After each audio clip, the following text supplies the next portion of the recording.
Yeah, it would be interesting actually to hear you say once that there is value in the trend, I admit.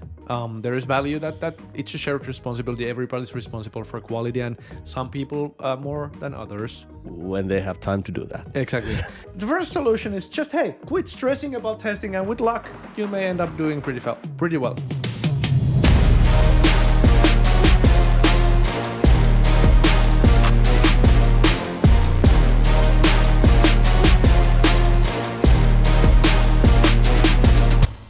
Okay, let's go into the question. I will read out the question. You will read out the question? Yeah. That's awesome. Are you ready? Are you ready? Yeah, I'm ready. Here it comes. How should we implement quality assurance without any testers? How should we implement quality assurance without any testers? That's right. Valuable question. And something that's new. It is. Yeah. Should we go to the... Yeah, the intro. Welcome to the TestguruTV, where every week we answer questions about software testing and quality assurance, because we are working with mental health of software industry.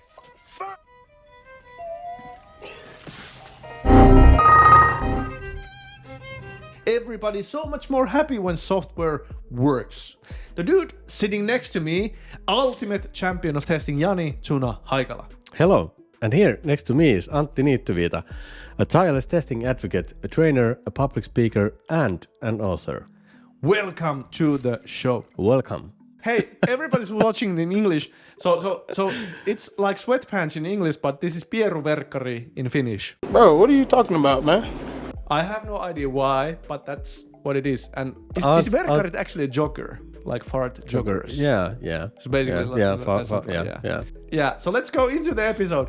The question was... How should we implement quality assurance without any testers? Yeah, without any testers. Well, I think that's a high quality question, because quite often nowadays, I meet with organizations, developers, scrum masters, product owners, whatever they are, who tell that we don't have testers. Yeah. We have software professionals with some responsibilities around quality. That's the most common case. I think I've had around 1,500 talks with IT industry deciders, and the most common case is a situation where there is no one there whose title is testing or is a software testing professional, and then the testing is being done by the developers, the product owners, project managers, business side of people, customers. Sometimes it's been the CEO that's been doing the testing. There's quite a few ways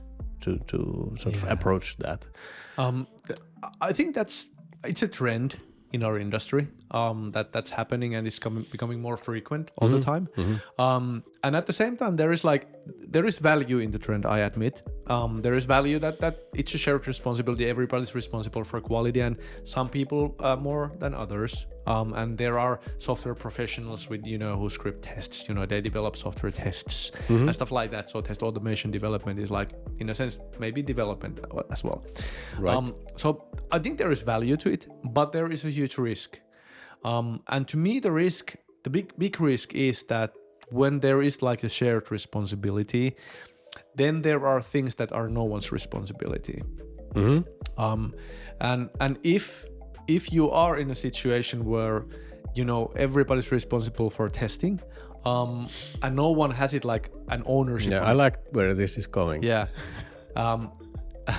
No one has an ownership of it.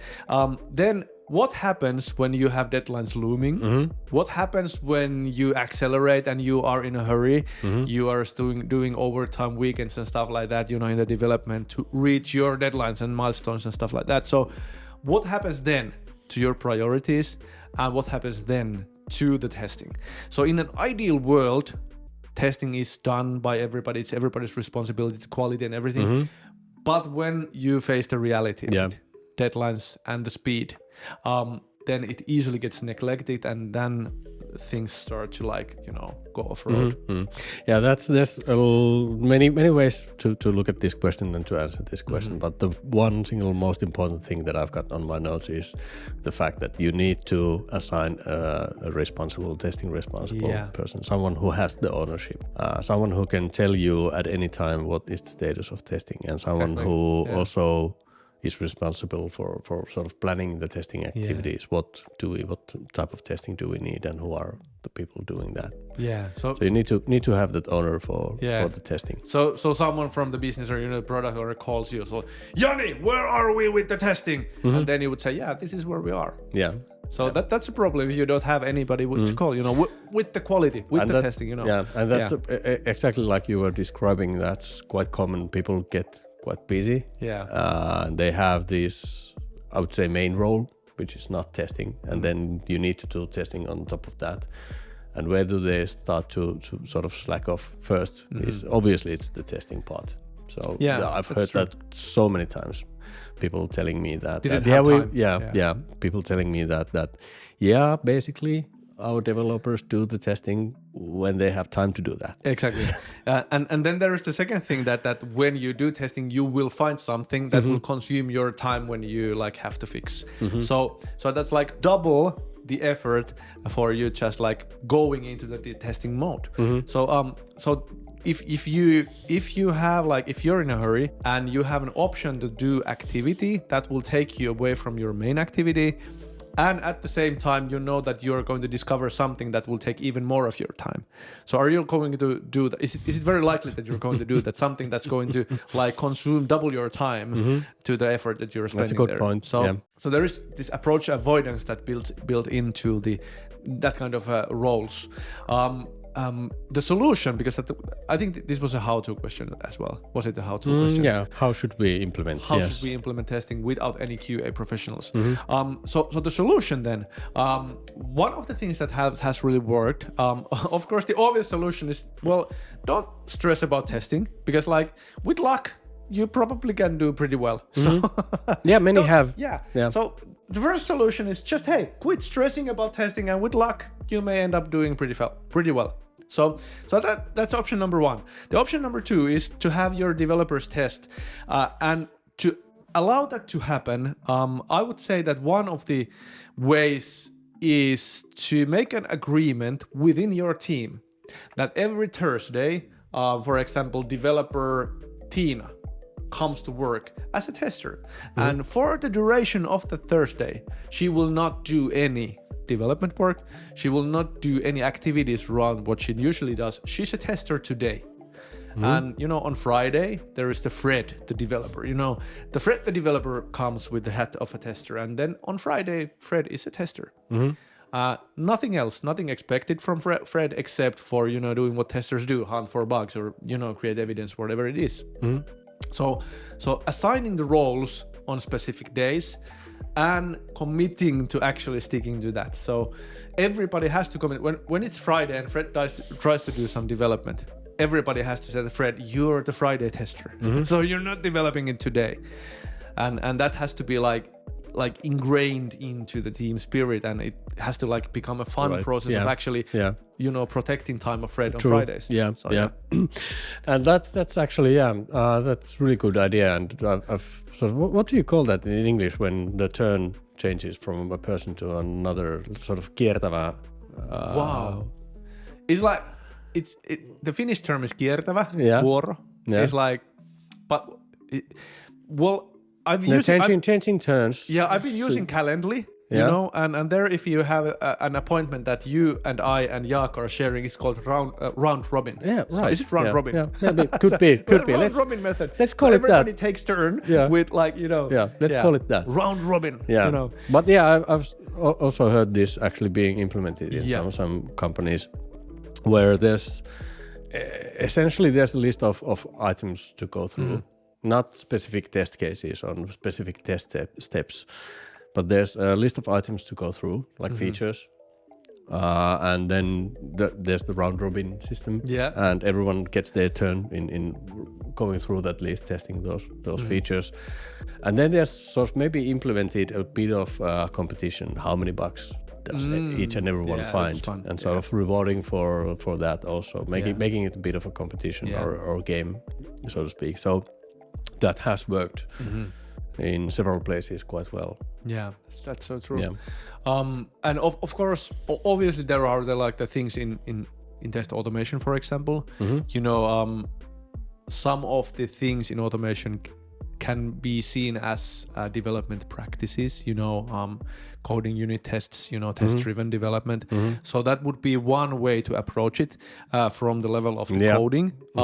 But that usually leaves an empty space for the end-to-end kind of testing, where you use the UI and stuff like that. So the user's perspective and things like that. So that's one risk where you can sort of go wrong. Yeah, it's focus on very technical type of stuff in testing, doing the unit tests and test automation, and thinking that is enough. And that actually brings me to one of the aspects also where. In addition to having that ownership or the responsible for the testing, also sort of making sure that there is understanding of testing and different aspects of different areas of testing in the organization. Yeah, so skill management. Yeah, and this starts to sort of sound like there's someone who's actually a tester or has testing background. It's not required, but then understanding the various aspects to testing, that's quite important also in getting that done successfully. Yeah, that's true. And then some other things come to my mind around quality. For example, in Scrum, you may well it doesn't have to be Scrum obviously, but you may have inside your team, for example, this like agreement of what done means. Some call the definition of done. And you have in the definition of done, you have like stated that unit tests are automated, and running. Then you can have like this like cross review of code that contributes to quality, obviously. And then you may have like this one time box of like exploratory testing for each like bigger, probably not on a task level, but maybe on a story level. So you have this like session of exploring and bug hunting done by someone else than you, and that way like build the testing consciousness into the system. Right, and that also sort of whether it's definition of done or not, or whether you're calling it something else, sort of setting targets or goals or whatever. These things are the things that needs to be done in order for us to say that we are actually done with this feature or this development. That's so true. That also helps with what you were referring to earlier, that it's easier when you're busy. It's easy to sort of skip those testing tasks. So that helps making sure that testing actually happens. Yeah, and then bringing it into the field of view of others, like creating accountability. Like you have like these stories, tasks, whatever they are, features. You have it somehow on the dashboard that you look at weekly or bi-weekly, that these are the features and here we are with like what we have agreed. Exploratory testing hasn't been done on these areas. Hey guys, what do you think about this? So you have it like on the field of view of the whole team, so there is the accountability, and that for sure will help in not forgetting to do that when you're in a hurry. Exactly. Yeah, true. And if you don't do it, then you make a conscious decision that now we will not do it. So I would say that you don't want to end up in the situation that we just didn't do testing. You have to end up in a situation where you decided not to do testing. So that's a totally different story then. It's a good point. Yeah. I feel very satisfied for the question, because I feel always satisfied with our answers. Yeah, it would be interesting actually to hear you say once. I'm not really satisfied with this answer. We didn't answer the question at all. That was a poor answer. So but okay, but my notes are pretty exhausted. Me too. So I feel like I feel very satisfied with the answer. Please don't hesitate to post your comments into the comment field or into the chat if you are on the live stream. Please don't hesitate to use the like button on your platform and share the episode with someone who may benefit from it, because that way we can expand the message of software testing in the world, and making the mental health of software industry just like so much more better. Everybody's happier when software works. Say that you're fine when you're not really fine. So, thank you for joining us, and see you next time. See you next time. Bye. Hi. Okay.